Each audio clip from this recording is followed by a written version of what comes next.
So I've been putting this video off for a while now, mostly because I don't like things that bring a lot of negative attention to my personal space. And this YouTube channel to me is my personal space. I've been trying to keep a lot of my opinions on this subject limited to my Twitch, which is full of a community of people that want to be there and support my content. So I feel like I can have a safe discussion there that's not going to get out of hand. And when I say my opinions on there, it's not going to be taken out of context and overblown into the worst forms possible, right? But for things that you care about and are passionate about, if you have the platform and the means to make them change or to try to advocate for change, I believe you should do so.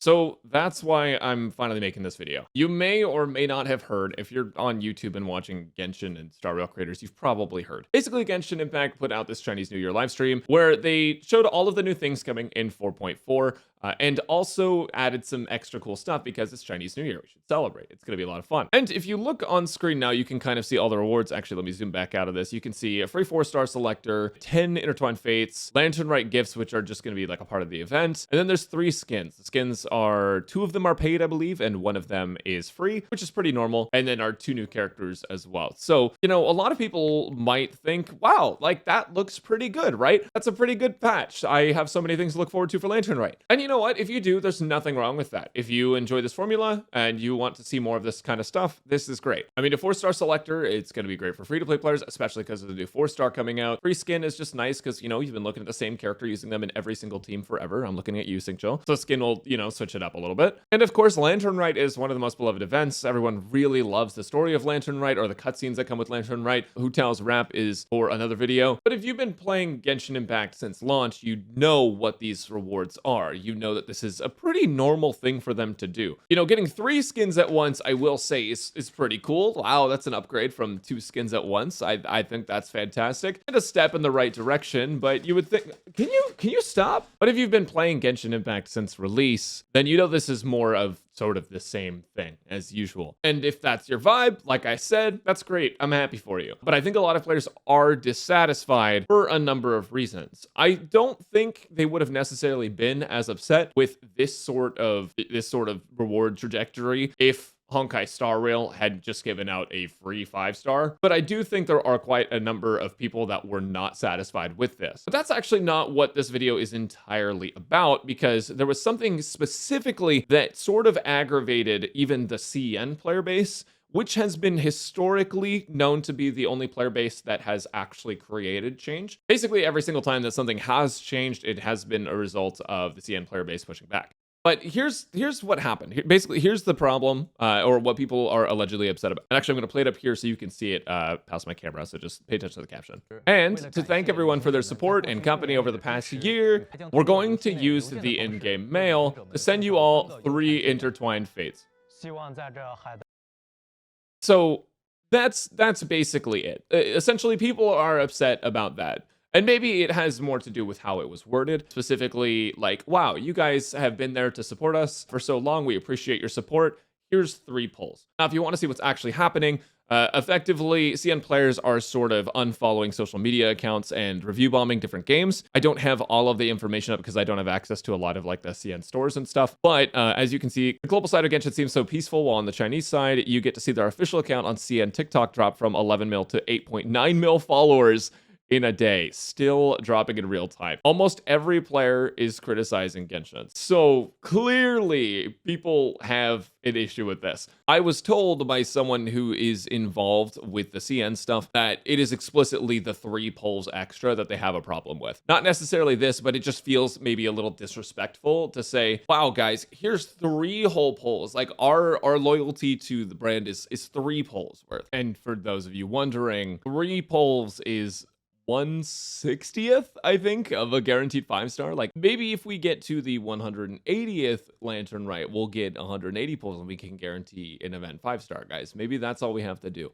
Jokes aside, Chinese New Year is an incredibly important time And it leads to a lot of events in Chinese games that are just absolutely massive. Like the biggest events you'll see all year, sometimes bigger than anniversary. Actually, I would say a lot of times bigger than anniversary events for games. So people kind of saw this as sort of a slap in the face. And I think it's pretty safe to say that a lot of players were pretty upset about the game's direction for a while. Me personally, I've been playing Genshin Impact since launch, and I've been taking a little bit of a break on and off just because I'm like, the story is really good. I like playing the story, but I've gotten kind of tired of doing the same thing every time. So I come back for events, I play through events and stuff, and then that's kind of it. You know, I think a lot of people feel very similarly to that. Meanwhile, Honkai Star Rail puts out a live stream for 2.0, shows us we're getting our normal free 10 pulls, and then also, not even in relation to Chinese New Year, just on its own, they gave us an extra 10 pulls, so 20 pulls in total. And the patch before that, they gave us a free limited 5-star that happens to be one of the best characters in the game. You could say what you want about Aloy, but an overwhelming majority of people are going to agree with me when I say Aloy's not that good. Not only is she not that good, actually, she's pretty like bad, honestly. And I know that in saying things like this, there's going to be a lot of people that come to this video and they're going to say any character is viable. You heckin' meta slaves, you curses, meta slaves, you're taking everything from us. There's going to be a ton of people that are like that, right? This is a bit of a more crude way of saying it, but there's tons of people that have been getting served sort of this same thing for a really long time. I believe Techzone said getting served shit for years, and then eating dirt and going, oh, that's not that bad. That's like a lot better actually. But it, like, the reality is you were eating shit and now you're eating dirt, and it's like there's still many ways that you could be in a better position, but you've been conditioned to eat shit. So like, I don't know. I wouldn't recommend eating either of those personally. There's a whole crowd of people that are happy for everything that happens in Genshin Impact, and I cannot stress this enough. I don't really care. If you're happy with everything, that's fantastic. And you know, I want you to enjoy the game, and I'm sure Hoyoverse wants you to enjoy the game too. But I don't want to dismiss this criticism that the CN player base has and that the global player base has about this, because it is a really big deal for this game, which has no competition in the market right now, to be able to give out such a slap in the face with how they worded everything and just how they handled the situation in general. I don't understand how any game company that revolves around a gacha system can give out 3 polls out of 180 required to get a limited character and be like, damn, eat your food, be grateful. I think it's just really out of touch. And then you also have the players that are Star Rail players that are kind of like egging on the Genshin fans. And like, it's a little funny to say like L plus Dr. ratio or whatever. Like, I get it, but you know, I think a lot of people are pretty tired of hearing that too. It ends up being kind of inflammatory, right? Players don't like to hear that shit because it's like, well, damn, I want my game to be better, and instead I'm just getting shit on because it's not better. So you might be wondering, okay, why is it so different, right? Like, why is Star Rail getting treated so well, and why is Genshin not? And there's a couple reasons for that, but I do want to point something out right now that I feel like is really important. A lot of people immediately think of Dawei when they think of Hoyoverse and higher-ups and people making decisions, but Dawei isn't actually the one making all the decisions for every single game, because there are different producers for every game, and the producer for Genshin Impact, I believe, is this guy, Kai, who is essentially one of the co-founders of MiHoYo back when everything was just getting off the ground, and he has full control of Genshin from what I can tell. If I'm wrong, I might go accidentally trip and drop my toaster in the bathtub in-game. But this guy, Kai, is very different from this guy, David, who has been in charge of Honkai Impact 3rd and Honkai Star Rail now. And as you can see, like, Honkai Impact 3rd and Honkai Star Rail both give out some pretty generous events and generous rewards. This is just a graphic I found on Google Images. I guess it's linked to a Twitter thing. But basically, this guy gives out a ton of free stuff. You know, free temple every single patch is fantastic. No one is going to deny that Star Rail has just been getting a ton of stuff. The whole, well, Genshin has exploration, so they get more primos. That thing has been completely debunked. You're getting way more pulls every patch in Star Rail. Now, granted, Star Rail does require more niches of characters because there's paths and elements to worry about, as opposed to just elements or just spamming Hyperbloom to break through all of the content. And they're also releasing new content for Star Rail. So having more characters is important for Star Rail, but that doesn't change the fact that you can still beat the entire thing free to play with a lot of 4-star units. And I'm sure someone, once we have enough time to get all the relics for it, will beat it with all 4-star units. So ultimately, the reason that these rewards are so different and that the reason, like, the game's treatment is completely different, is because the producers of these games don't actually have the same visions for the game. And because they don't have that same vision, The game is what they want it to be, and it appears Kai doesn't want it to be the way that a lot of Genshin players want it to be, whereas David does seem to want the game to be maybe generous. I don't really know what Star Rail players want, because I think everyone's just really happy with the direction of the game right now. Now, with that said, let's not make enemies out of people, right? I just wanted to kind of say, like, these are two different directors, and this is why it's different. That doesn't mean one director is necessarily bad. It just means that their vision is different from other people's. Now, I've tried to be pretty objective with this. I've let my opinion slip every now and then. But here's what I think about this. I think that Genshin Impact, regardless of the vision of the producer, should be consciously aware of what the player base wants. And so I think that there's quite a few issues with the disconnection of the Western audience versus the CN audience. Now, that could be because maybe CN spends more money, but I think that's a really silly way to run a live service game, especially because Genshin Impact has become such an amazing, like, worldwide phenomenon. It's completely taken over fandom spaces. It's completely taken over, like, conventions. If you go to a convention, like 50% of cosplayers are cosplaying Genshin, maybe more. And now maybe HSR is mixed in there too. But ultimately, I think that maybe there's just some, like, lack of awareness of how big the game actually is and how many people actually care about the game and want to see it improve. A lot of people have been saying for a long time that Genshin could be better in so many different ways, and just it gets shot down by so many of the community members because the game is so beloved. People just love the game so much that a lot of them don't want to hear the criticism at all, in fact. And I think that's bad for the game, but ultimately I do think there is a proper way to go about criticism, which is, if you're going to review bomb, if you're going to make your voice heard, you need to review bomb the right thing.